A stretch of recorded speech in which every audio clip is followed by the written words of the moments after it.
menores por el hecho de que tienen menor potencia diurética, ¿verdad? Menor potencia diurética. Bueno, empezamos por los menores. ¿Para qué sirven los diuréticos? Y por supuesto sirven para aumentar el flujo de orina, ¿verdad? Para que la persona, en este caso, tenga mayor balance negativo y de paso excrete sodio, que es un gran regulador osmótico. Ustedes saben que el sodio es el principal responsable de la osmolaridad, que es totalmente distinta a la presión coloidosmótica, que es otro punto, ¿verdad? El sodio es el que regula la hidratación y la deshidratación. Él es el señor de la osmolaridad. Cuando el sodio sube en comparación con el agua o plasma, llamamos hipernatremia. Y cuando el sodio baja, hiponatremia. El sodio es muy peligroso, ¿verdad? El sodio es demasiado peligroso y generalmente se mantiene entre 135 y 150 de límites normales, ¿verdad? Bueno, vamos a que esto podría modificar el volumen, ¿verdad? La composición de los líquidos corporales, ¿verdad? Sabemos eso. Si producimos diuresis, va a eliminarse principalmente agua y sodio y va a bajar o no la presión. Si eliminamos más agua, más plasma, más sodio, por supuesto que va a bajar la presión. ¿Qué presión? La presión hidrostática, ¿verdad? Entonces estos fármacos ayudan a disminuir la presión hidrostática del sistema vascular y de ese modo contribuir con la hipertensión arterial, ¿verdad? Bueno, en diversas situaciones, dice, hipertensión, un ejemplo, también en la insuficiencia cardíaca serían muy beneficiados. Recuerden que hay un problema de fracción de eyección del ventrículo izquierdo, ¿verdad? Que hay un problema contráctil y hay encharcamiento. ¿Qué es encharcamiento? Acúmulo de agua. Entonces estos fármacos colaborarían de igual manera con la insuficiencia cardíaca. También en la insuficiencia renal, muchos de estos fármacos producen vasodilatación de la arteria aferente renal y podrían ser nefroprotectores. También en el síndrome nefrótico. ¿Alguna vez escucharon hablar del síndrome nefrótico? ¿Sí? ¿Qué es? Alguien se olvidó de su servilleta. El síndrome nefrótico es un síndrome glomerular. Quiere decir que el glomérulo está destruido, está afectado, ¿verdad? Y en este caso produce mucha proteinuria. Entonces estos fármacos diuréticos reducen la proteinuria, ¿verdad? Y también colaboraría en la cirrosis, ¿verdad? Que sabemos que el único órgano que se afecta por cirrosis es el hígado, ¿verdad?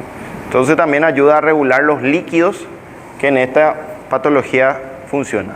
Entonces, ¿dónde usamos diuréticos? En todas estas enfermedades. Síndrome nefrótico, insuficiencia cardíaca, hipertensión, ¿verdad? En la insuficiencia renal. Bueno, principales efectos de los diuréticos. Ya sabemos que está en rojo, aumenta la tasa de flujo urinario. O sea, del paciente de estar orinando 800 ml por día, va a orinar 1200, 1500, 2000, 2500 por día. Entonces aumenta la tasa de flujo urinario.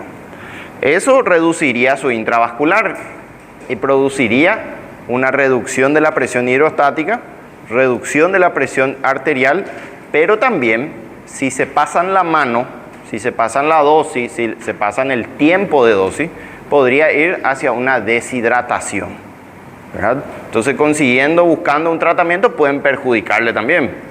Entonces es muy importante la vigilancia y la supervisión de estos pacientes, ¿verdad? Bueno, natriuresis, muy importante. El sodio, ustedes saben que podría involucrarse en la hipertensión arterial, principalmente vía mácula densa, ¿verdad?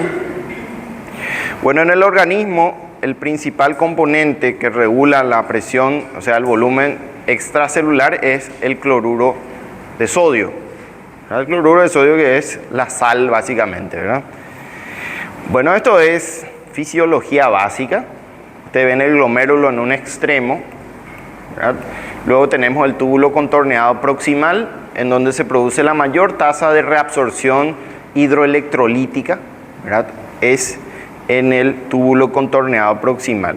Luego tenemos el túbulo contorneado en su porción distal y tenemos el asa de Henle, ¿verdad? El asa descendente gruesa, el asa descendente fina y ascendente gruesa de Henle, ¿verdad? Y luego el túbulo contorneado distal, ¿verdad? En su porción proximal y distal, y luego el colector. Bueno, estos fármacos, cada uno de ellos tienen un punto diferente de acción. No todos actúan en un mismo lugar. Algunos tienen predilección por el túbulo contorneado proximal, otros por el distal, otros por el asa de Henle. Bueno, en el contexto de diuréticos menores, se llama menor porque tiene baja eficacia. ¿Qué significa baja eficacia? No producen mucha diuresis y no producen mucha natriuresis, ¿verdad? Y vamos a entender para qué se usan, ¿verdad? Acá vemos la gran clasificación completa de los diuréticos. Tenemos en primer lugar los diuréticos de asa, que son los que actúan principalmente sobre el asa ascendente gruesa de Henle, que es los diuréticos que inhiben el cotransportador sodio-potasio 2-cloro, que es una bomba que se encuentra en este lugar. Al inhibir esta bomba hace que se elimine más cloruro de sodio, ¿verdad? Y ustedes saben que el sodio tiene un poder osmótico y le atrae, siempre le lleva atrás al agua, ¿verdad? Entonces, al sodio siempre se acompaña con agua y produce mucha diuresis, ¿verdad? Mucha diuresis. Es el grupo de diuréticos más potente dentro del grupo farmacológico activo. O sea, lo que produce mayor diuresis, mayor orina, mayor volumen urinario. ¿Qué fracción de oxígeno, qué fracción de sodio eliminan? El que tiene mayor supera el 15% por día de sodio eliminado. O sea, es dentro de lo que es farmacológicamente utilizable, son los más potentes, ¿verdad? ¿En qué situaciones usaría un diurético de tanta potencia, ¿verdad? En casos de sobrecarga, insuficiencia cardíaca, ¿verdad? Necesitan rápida depleción de volumen, ¿verdad? Entonces, en casos urgentes, ¿verdad? En casos de emergencia, en un edema agudo de pulmón, en un infarto agudo de miocardio, ¿verdad? Entonces, estos fármacos se reservan para situaciones en donde se necesita mucho poder diurético, ¿verdad? Ahora, los diuréticos tiazídicos, que se recuerdan que formaban el cuarto escalón del tratamiento de la hipertensión arterial. Primero era IECA, segundo era los calcio antagonistas, ¿verdad? Como la amlodipina que dimos en la clase pasada.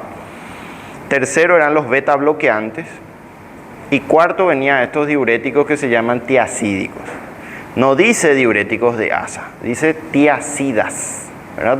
Tiazidas.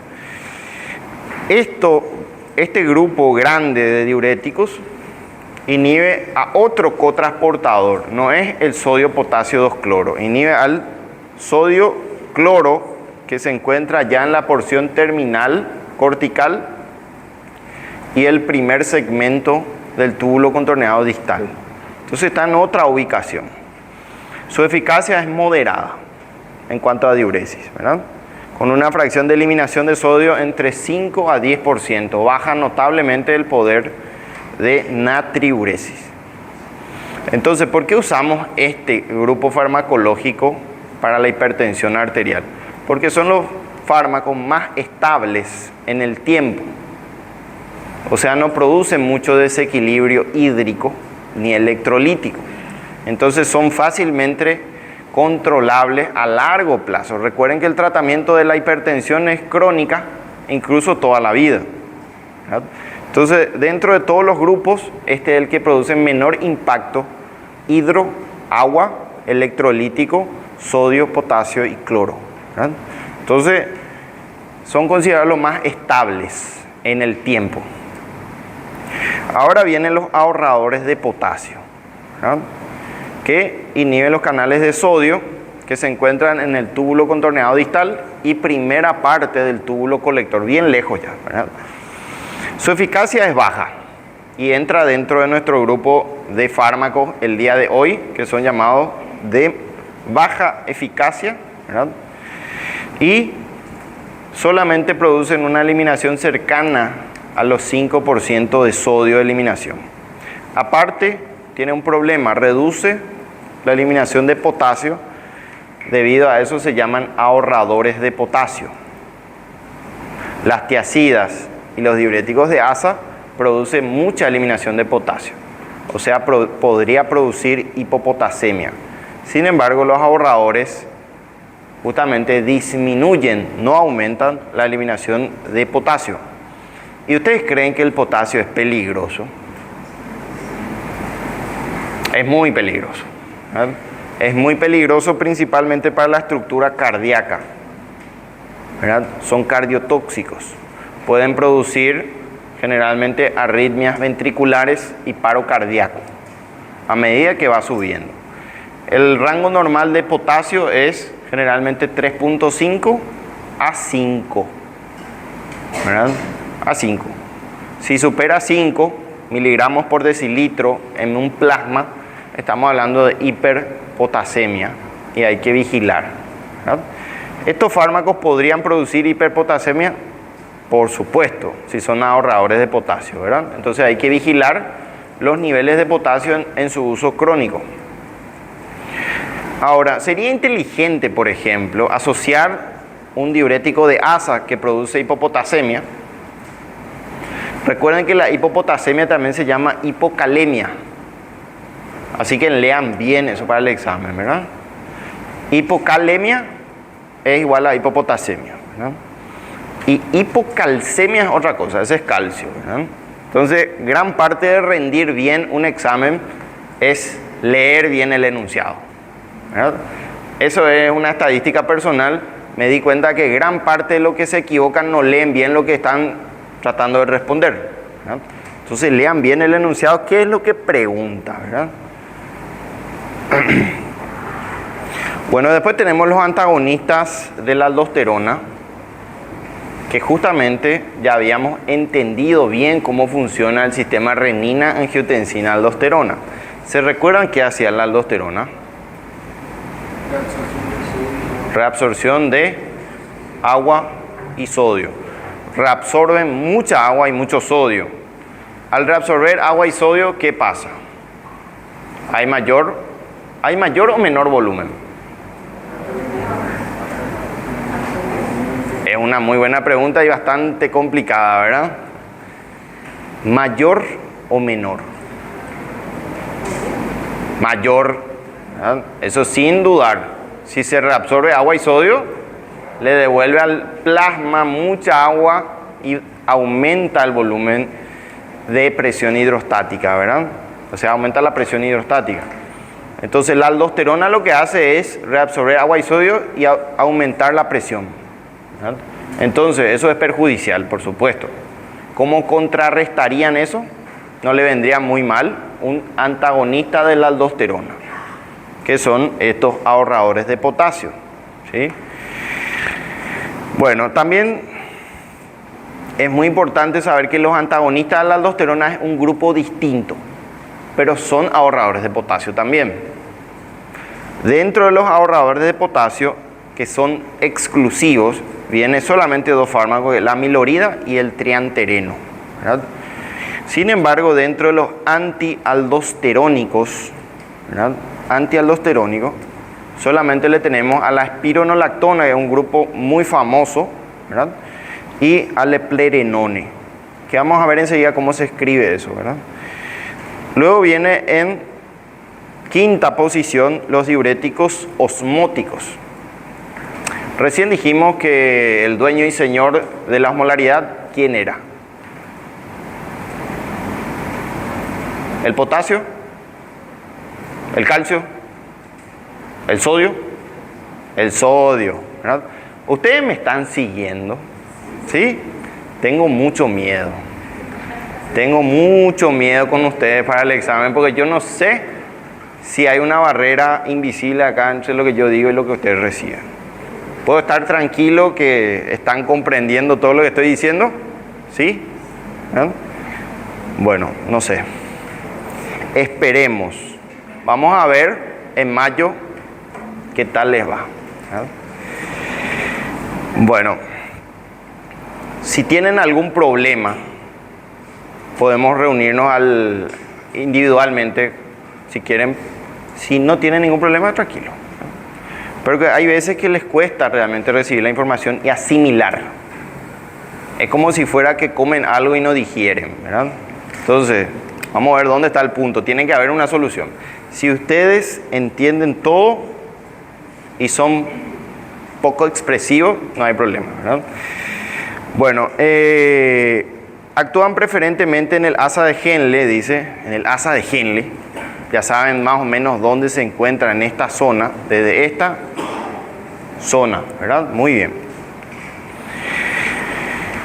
Y la eficacia dice que puede ser elevada, incluso puede superar a los diuréticos de asa. Pero estos fármacos son peligrosos, produce mucho desequilibrio hídrico, porque pueden llegar a eliminar orina entre 15 a 20 litros por día, ¿verdad? O sea, la potencia es exageradamente alta, ¿no? Pueden llegar a producir deshidratación aguda, entonces requiere mucha supervisión. Y tiene indicaciones muy especiales. No usamos para la hipertensión, no usamos para la insuficiencia cardíaca.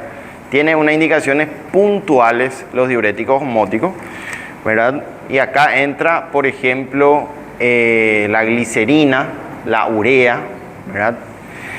Entre el manitol, ¿verdad? El salado, que podría manejar un poder osmolar, ¿verdad? Son sustancias osmóticamente activas, ¿verdad? Bueno, ¿qué pasa, por ejemplo, si tomo un diurético osmótico? Recuerden que estos fármacos solamente se pueden administrar por vía parenteral. O sea, le tengo que canalizar una vena y que su poder osmótico haga por vía endovenosa. Si yo me equivoco de vía, va a generar un poder osmótico gastrointestinal y lo que van a conseguir es una diarrea fulminante. Una diarrea fulminante incapacitante y van a tener reposo 3 a 4 días, un atestado, ¿verdad? Y ya ocurrió, ¿verdad? Le cuento una historia rápida. Había un licenciado, un enfermero que tenía conocen el equipo de tereré, ¿verdad? Bueno, llevaba su equipo de tereré y todo el mundo tomaba su tereré. El que pasaba por ahí tomaba, ¿verdad? Hasta que un día se enojó y ¿qué le puso a su tereré? Manitol. Les puso manitol y todos los que consumían su tereré terminaron en urgencia, con una diarrea cada 3 minutos, ¿verdad? Entonces estos fármacos pueden ser laxantes, ¿verdad? Pueden ser laxantes. Por si acaso no prueben en casa, ¿verdad?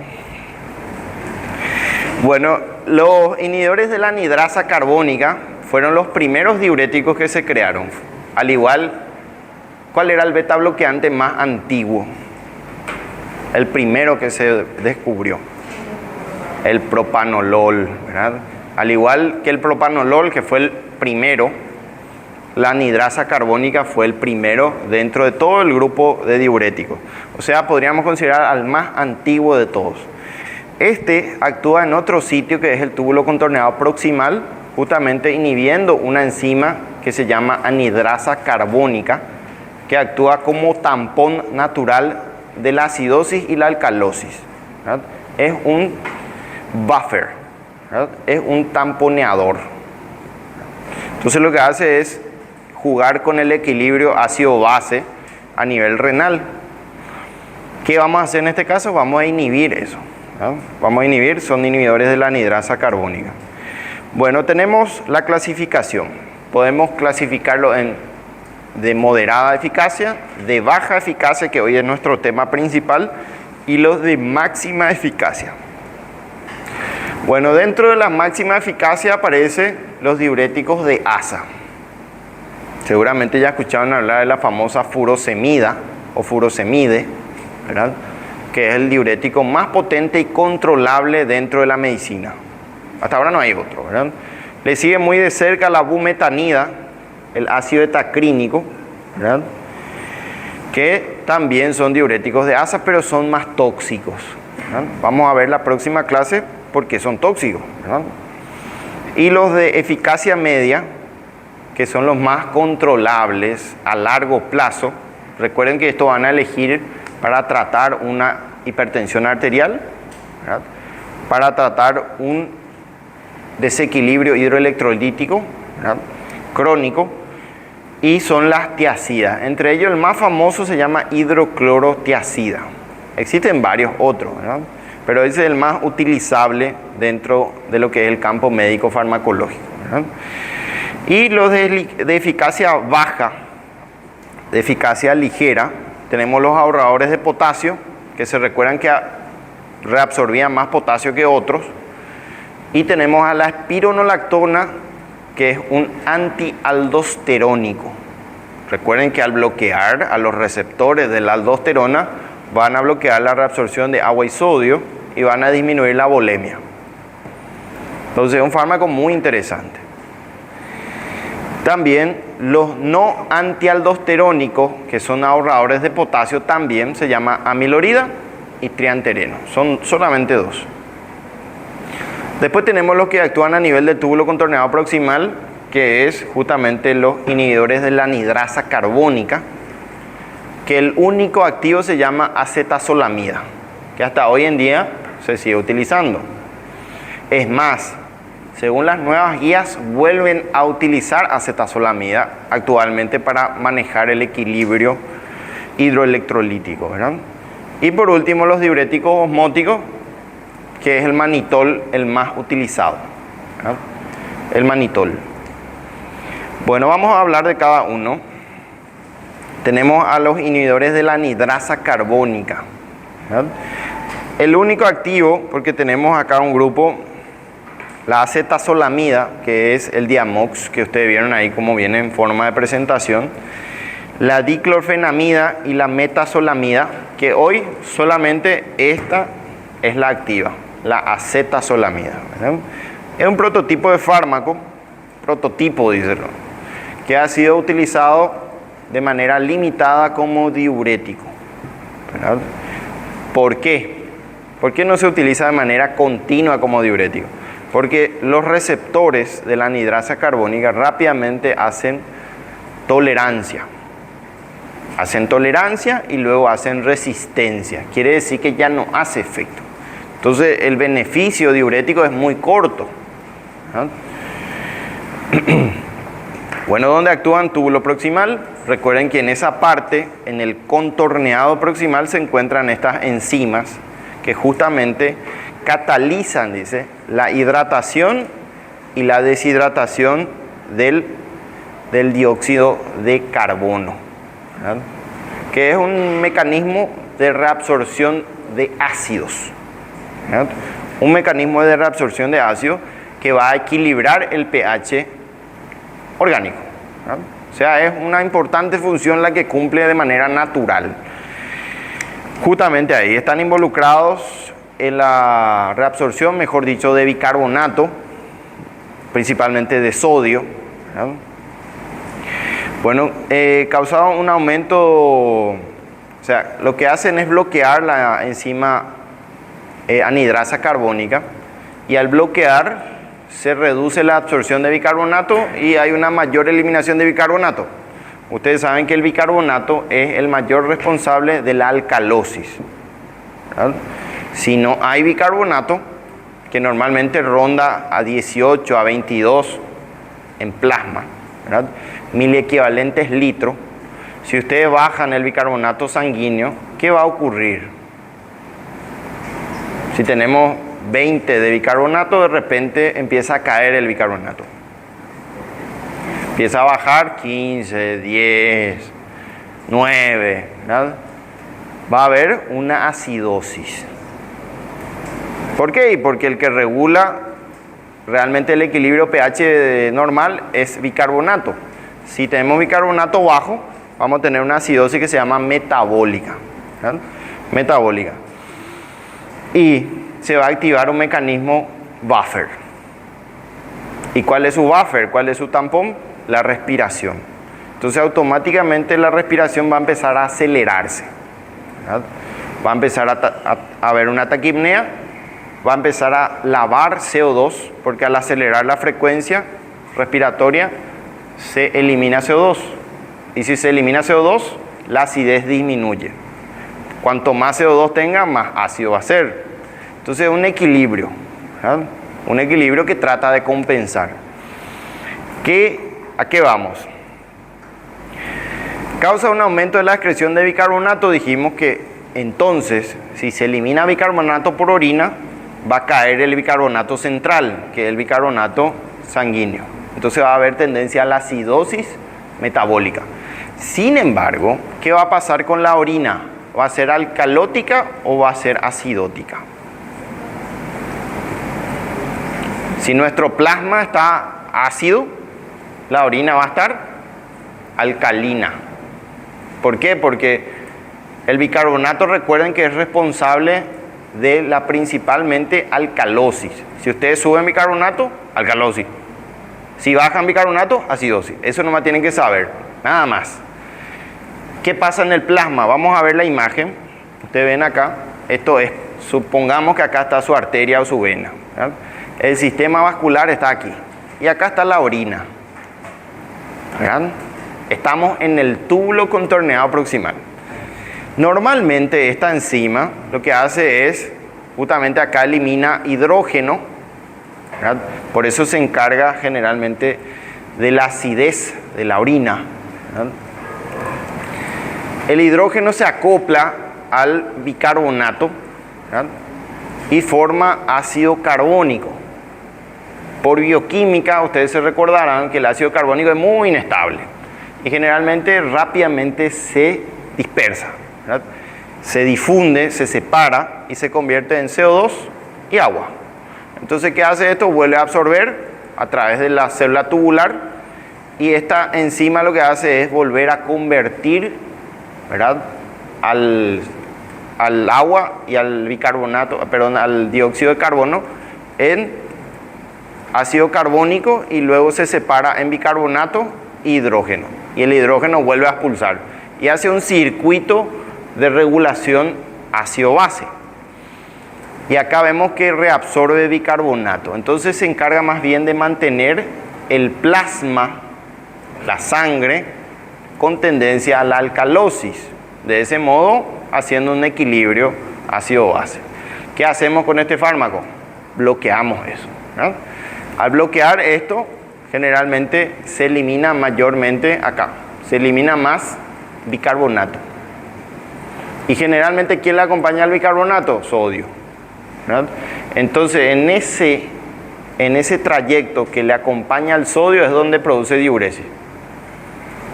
No es porque se elimina bicarbonato que produce diuresis, porque se elimina sodio y se elimina bicarbonato de sodio, ¿verdad? Entonces ahí es donde produce la diuresis, ¿verdad? Se comporta como diurético, pero tiene un gran problema. Va a alcalinizar la orina. Quiere decir que el pH va a subir. ¿Hasta qué punto más o menos? ¿Cuánto es el pH normal?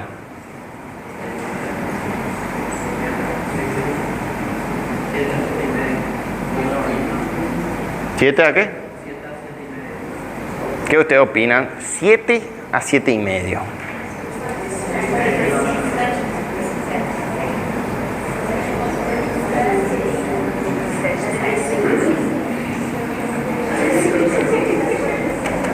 No puede ser. ¿Será que fue muy impactante la pregunta nomás por eso no? El pH normal es fundamental, ¿verdad? 7,35 a 7,45. Fíjense que el rango es muy estrecho. Si tienen 7 de pH, su paciente ya está muerto o medio muerto, ¿verdad? Entonces, los rangos de pH normal es fundamental. Y fíjense lo que hace el sistema para llegar a un equilibrio, ¿verdad? Llegar a un equilibrio. Entonces, 7.35 a 7.45 pH normal del organismo, ¿verdad? Ahora les pregunto, una pregunta más complicada. ¿Cuánto es el pH de la orina?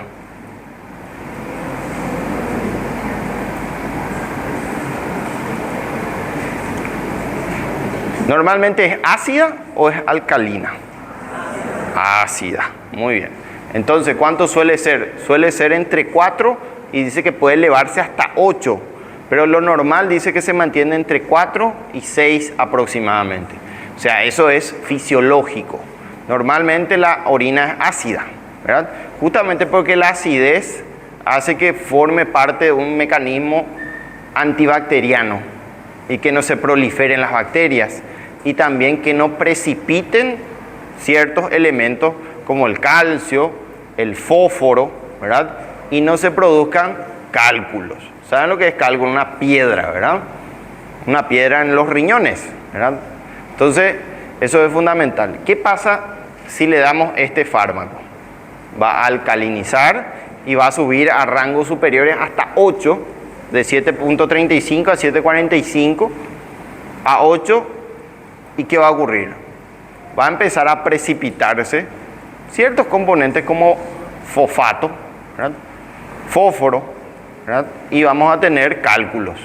Entonces, con estos fármacos hay mayor riesgo de cálculos. También hay mayor riesgo de infecciones, ¿verdad? Porque pierde la acidez la orina. Entonces, no solamente damos que esto produce diuresis, sino vemos todos los efectos que vienen con este medicamento. Muy bien, entonces produce una alcalosis urinaria. ¿Y qué produce en el plasma? Acidosis. ¿Por qué? Porque el bicarbonato ya no se va a reabsorber y va a empezar a descender el pH. Entonces va a tener tendencia a la acidosis. Quiere decir que va a salir del 7.35 y va a empezar a bajar el pH, ¿verdad? Entonces estos fármacos pueden beneficiar o pueden perjudicar el medio interno, ¿verdad? Bueno, muy bien, se absorben en el aparato gastrointestinal, vienen por vía oral básicamente, tienen una alta unión proteica y su semivida no es muy larga, 5 horas, ¿verdad? Bueno, los efectos renales son evidentes a los 30 minutos, o sea, es muy rápido para que ustedes se den cuenta que aumenta la diuresis, ¿verdad? Y son máximos, o sea, su pico máximo de acción es a las 2 horas y se eliminan por vía renal. Bueno, acá vamos a las reacciones adversas. Y esto, por favor, les pido que inviertan su tiempo y deténganse a estudiar bien acá, ¿verdad? Porque van a confundirse, ¿verdad? Acidosis, alcalosis y demás cosas. Entonces, ¿qué produce a nivel metabólico, a nivel central? Acidosis metabólica. Porque hay algo que se llama acidosis respiratoria.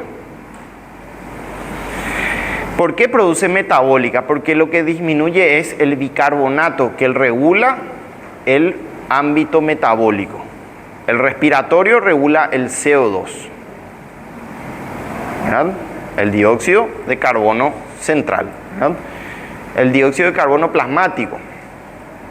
Entonces, ¿cómo podrían aumentar su dióxido de carbono? Bajando la frecuencia respiratoria, por ejemplo. Entonces, se acumula dióxido de carbono en los pulmones. Entonces ahí van a estar acidóticos. En este caso produce acidosis metabólica. ¿Quién es el responsable?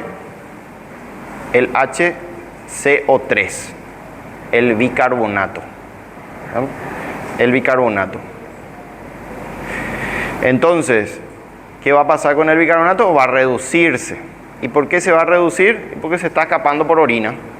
Se está fugando nuestro bicarbonato gracias a este fármaco, ¿verdad? Entonces esa es una reacción adversa. Bueno, ¿cómo le van a ver a un paciente con acidosis metabólica? Con taquipnea. El paciente va a estar taquipneico, va a tratar de compensar con su buffer respiratorio, ¿verdad? Bueno, también va a producir fosfaturia, va a producir más bien precipitación de fósforo, ¿verdad? O de fosfato. Esto va a ayudar a la producción de cálculos renales y va a tener mayor tendencia a sufrir cólicos renoureterales. También detrás del bicarbonato de sodio se elimina mucho potasio y puede llegar a producir hipopotasemia, ¿verdad? Muy importante, el potasio forma parte de la contracción muscular esquelética, también forma parte del peristaltismo intestinal. Entonces, si baja mucho el potasio, ¿cuál va a ser su síntoma de consulta? Generalmente acude por calambres, por parestesias y por hilio paralítico abdominal. No se mueve su abdomen y tiene un estreñimiento, ¿verdad? Que se llama generalmente las causas pseudo-oclusivas intestinales. Y solamente estamos hablando de potasio. Bueno, también puede dar alergia, ¿verdad? Puede dar reacciones de hipersensibilidad y depresión de médula ósea a largo plazo. Entonces es un fármaco no tan inocuo, ¿verdad? Hay que vigilar mucho el medio interno. Bueno, ¿para qué usamos? ¿Para qué usamos? Se usa como diurético de muy baja eficacia debido a la... Es poco importante, perdón, no se usa mucho por el hecho de que da mucha tolerancia y resistencia en los receptores, pero sí es muy importante porque reduce la presión intracraneana. Cuando tienen un aumento de la hipertensión dentro del cráneo, no hay mucho cómo bajarlo farmacológicamente. Y el único prácticamente que reduce la presión dentro del cráneo, que es la intracraneana, es este fármaco, ¿verdad? Entonces, ayuda a la regulación normotensiva del cerebro. Es el único. Bueno, ¿cómo van a detectar un síndrome de hipertensión intracraneana?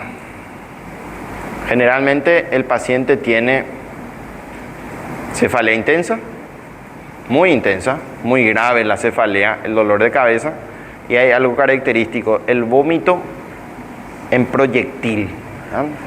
El vómito en proyectil. Fíjense que ahí no está eso, es muy importante que le agreguen para el tratamiento de la hipertensión intracraneana, ¿verdad? Entonces el paciente está hablando con ustedes, de repente vomita, ¿verdad? Vomita y ni siquiera le avisó las náuseas, porque las náuseas es un reflejo. Entonces estos pacientes ustedes van a ver que vomitan muy prolongadamente, a alta potencia, sin aviso nauseoso. Entonces eso es un ojo diagnóstico, ¿verdad? Bueno, también aumento de la excreción urinaria de bicarbonato. Sabemos que va a alcalinizar la orina. Y manifestación de acidosis, ¿dónde? En el plasma, ¿verdad? El pH plasmático va a bajar, menor a 7,35, ¿verdad? Menor a 7,35. Cuando se administra diariamente, o sea, va a tener tendencia a la acidosis y a instalarse una taquipnea, ¿verdad? Aparte de la hipertensión intracraneana, para la disminución de la presión intracraneana, se utiliza también para el glaucoma de ángulo abierto, que era el más frecuente. 95% de los glaucoma eran de ángulo iridocorneal abierto. Entonces estos fármacos podrían ayudar a reabsorber el humor acuoso. ¿Qué otro fármaco podrían utilizar para el glaucoma de ángulo abierto? Timolol, muy bien, el que dijo timolol, correcto. ¿Por qué vía viene el timolol? No tengan miedo, ¿eh? Este es el momento de equivocarse. En el examen no. ¿Cómo? Manitol. ¿Para la qué? Para la presión intraocular. Podría usarse, ¿verdad? Pero no es una muy buena opción. Más bien para los ataques agudos, ¿verdad? También podría usarse para la hipertensión intracraneana, ¿verdad? El manitol, pero más bien de causas generalmente tumorales o por accidente cerebrovascular hemorrágico. Pero hay una entidad que se llama hipertensión intracraneana normotensiva o benigna, ¿verdad? En esos casos el manitol no te va a ayudar mucho. Entonces ahí es donde entra la acetazolamida, ¿verdad? Y también esto, que es para las crisis de glaucoma de ángulo abierto, ¿verdad? Bueno, el timolol viene por vía oftálmica, ¿verdad? Viene para el ojo y también tiene repercusión sistémica. Recuerden que va a producir bradicardia, va a producir hipotensión, por más de que sea oftálmico. Eso hay que tener en cuenta, ¿verdad? Bueno, vamos a ver esto. Los diuréticos inhibidores de los canales de sodio del epitelio renal, que son diuréticos ahorradores de potasio. Tienen dos nombres, tienen que aprenderse los dos, ¿sí? Hablamos solamente del triantereno y la amilorida. Son buenos, realmente son buenos también para el tratamiento de la hipertensión arterial. Ambos causan incrementos pequeños de eliminación de sodio, cloruro de sodio, y por lo general se usan por sus efectos antipotasiúricos. Entonces, ¿para qué se usa principalmente? Para contrarrestar el efecto de un fármaco hipopotasémico. ¿Quiénes, por ejemplo, son hipopotasémicos? Tiazidas y los diuréticos de asa. Entonces, para compensar ese potasio bajo, le damos un ahorrador de potasio y paralelamente aumentamos el potencial diurético. Entonces, de por sí no son muy buenos para producir diuresis. Entonces, son más bien usados para combinarlos, para asociarlos, ¿verdad? Bueno, estos actúan en el túbulo contorneado distal y en el inicio del túbulo colector, por eso está en rojo, ¿verdad? Bueno, ¿cuáles son las reacciones adversas? Afortunadamente tenemos nada más que dos, tienen un perfil cinético prácticamente igual y puede llegar a producir hiperpotasemia. Sí, puede llegar a producir hiperpotasemia principalmente si hay un daño renal de por medio. Acidosis metabólica también, hay que tener cuidado con el bicarbonato. Puede producir debilidad muscular, impotencia sexual, ¿verdad? Disfunción sexual eréctil sería su término más correcto. Cefalea y trastornos gastrointestinales como diarrea, náuseas y vómito, ¿verdad? No hay algo muy específico de los ahorradores de potasio. Generalmente son inocuos, no producen muchos efectos adversos, o sea, son seguros. Indicaciones terapéuticas, principalmente para potenciar la acción natriurética y diurética, ¿verdad? Y antihipertensiva de otros fármacos, como ¿quién? Tiazidas, ¿verdad? Tiazida. Cuando dice antihipertensiva es tiazida. Entonces ustedes vinculan directamente con tiazida. ¿Por qué no asa como furosemida o bumetanida? Porque son diuréticos de alto poder desequilibrante. Entonces no vamos a usar para la hipertensión arterial eso. También disminuir la excreción de potasio de los diuréticos tiazídicos, ya dije eso, y los de asa. Bueno, después tenemos los ahorradores de potasio también, pero estos son antimineralocorticoides, son antialdosterónicos. Bueno, los mineralocorticoides sabemos que la aldosterona produce reabsorción o retención de agua y sodio e incrementa la excreción de potasio e hidrógeno. Sin embargo, si bloquean esto, va a reducirse la reabsorción de agua y sodio y va a reabsorberse más potasio, ¿verdad? Bueno, entonces, ¿quiénes entran acá? Espironolactona y el eplerenone, ¿verdad? El eplerenone. Vamos a ver cuál es la gran diferencia entre la espironolactona y el eplerenone. Precio, mucha diferencia. El eplerenone es mucho más caro que la espironolactona. Bueno, inhiben de manera competitiva con la unión de la aldosterona, y ustedes saben que siempre va a ganar un antagonista, sobre el receptor mineralocorticoide. Su eficacia clínica, o sea que tengan éxito en su terapéutica, depende mucho de los niveles de aldosterona, ¿verdad? Cuanto más aldosterona alta esté, mejor va a funcionar el fármaco. Y acá entra, por ejemplo, el hiperaldosteronismo primario, que generalmente produce por un tumor secretante de aldosterona, o el hiperaldosteronismo secundario, que es por causa de insuficiencia cardíaca, renal o hipoperfusión crónica, ¿no?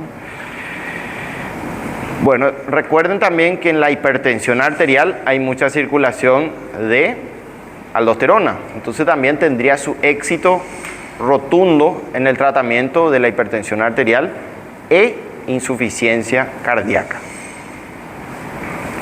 Algo muy importante, bueno, ahí vamos a ver que se demostró que el uso de la espironolactona o el eplerenone, ambos, tienen efectos antifibróticos. Producen menor índice de fibrosis, menor remodelación, menor hipertrofia cardiovascular. O sea, le vendría perfecto a una persona hipertensa y a una persona con insuficiencia cardíaca. Es más, es el pilar de tratamiento de la insuficiencia cardíaca. Es un pilar fundamental. No puede faltar una espironolactona. ¿Por qué? Principalmente por el antifibrótico y el antirremodelador cardíaco y vascular. Bueno, ¿cuáles son las reacciones adversas? Como un diurético ahorrador de potasio, ahorra potasio. Entonces puede producir hiperpotasemia. ¿Potasio mayor a cuánto era hiperpotasemia? Mayor a 5, ¿verdad? Generalmente repercute directamente sobre el corazón. Así que el potasio es peligroso. Hay que monitorizar por lo menos mensualmente el potasio. Bueno. Se eu tenho um paciente hipertenso, porém eu não sei a causa cardíaca, eu já não sei se ele tem alguma disfunção cardíaca, não conheço, só entrou com um quadro de hipertensão. E vem tratando, fez todo o processo. Em que momento eu simplesmente posso entrar com a espironolactona sem saber a causa cardíaca? Ou eu nunca posso? No, generalmente se usa como terapia alternativa a la hipertensión arterial. Por ejemplo, si tu tiacía no compensa, podés agregarle como un diurético secundario. Para contrarrestarse ahí, tiacía produce hipopotasemia, este produce hiperpotasemia. Entonces vas a tener un equilibrio electrolítico y vas a potenciar el efecto antihipertensivo. Ahora, si el paciente es insuficiente cardíaco, necesitas comprobar primero. Entonces buscas signos y síntomas. Para eso hay una escala que se llama de Framingham, que se llama escala diagnóstica de insuficiencia cardíaca. Entonces vos tenés edema de miembros inferiores, check. Tenés estertores pulmonares, check. Entonces ya tenés dos criterios mayores. Insuficiencia cardíaca. Entonces no hay mucha vuelta que dar, ¿verdad? ¿Tenés o no tenés? Y se puede diagnosticar clínicamente. Ahora, si tenés dudas de que sos insuficiente cardíaco, tenés un laboratorio que se llama BNP, péptido natriurético cerebral. BNP positivo, no hay dudas, sos insuficiente cardíaco y tenés que tener espironolactona en tu tratamiento. Entonces, esto se puede resolver en minutos. Tu decisión terapéutica, eso vamos a practicar el año que viene, ¿verdad? Mucho más profundo en patología médica, ¿verdad? Pero esa es la forma de actuar, ¿verdad? Eso es lo que yo quiero que ustedes sean, que piensen rápido, piensen bien y tomen buenas decisiones el día de mañana. Pero esto es un proceso, ¿sí? Paso a paso vamos a ir mejorando y cuando lleguen en quinto año ya van a estar bien preparados, ¿verdad? Bien preparados. Ese es el objetivo mío, ¿verdad? Bueno, tiene un problema la espironolactona, tiene una similitud con justamente la estructura esteroidea, ¿verdad? Simula un esteroide, puede provocar ginecomastia, crecimiento mamario en el hombre, ¿verdad? Alteraciones menstruales, aumento de vello, ¿verdad? Etcétera. Principalmente la espironolactona. El eplerenone no tiene este problema. O sea, esa es la ventaja del eplerenone versus espironolactona, ¿verdad? Bueno, otras reacciones adversas son generalmente cefalea, trastornos gastrointestinales, erupción cutánea y confusión, ¿verdad? Puede haber. Lo más frecuente es hidroelectrolítico y hormonal. ¿Para qué usamos? Lo que dijimos ya. Potencian el efecto diurético de las tiacidas y mejoran el potasio. En la hipertensión resistente debido a hiperaldosteronismo primario, generalmente un adenoma productor de aldosterona, ¿verdad? Edemas refractarios que no mejoran en el hiperaldosteronismo secundario, que dijimos que es por insuficiencia renal, insuficiencia cardíaca, y también el diurético de la elección o de elección en la cirrosis y la insuficiencia cardíaca, ¿verdad? O en la insuficiencia cardíaca. Bueno, ¿tienen alguna pregunta hasta acá? Vamos a volver a dar un repaso rápido después del receso, ¿sí? Para ver si hay una coordinación en conocimiento. Bueno, vamos a tener un receso ahora para no tener mucho impacto informacional.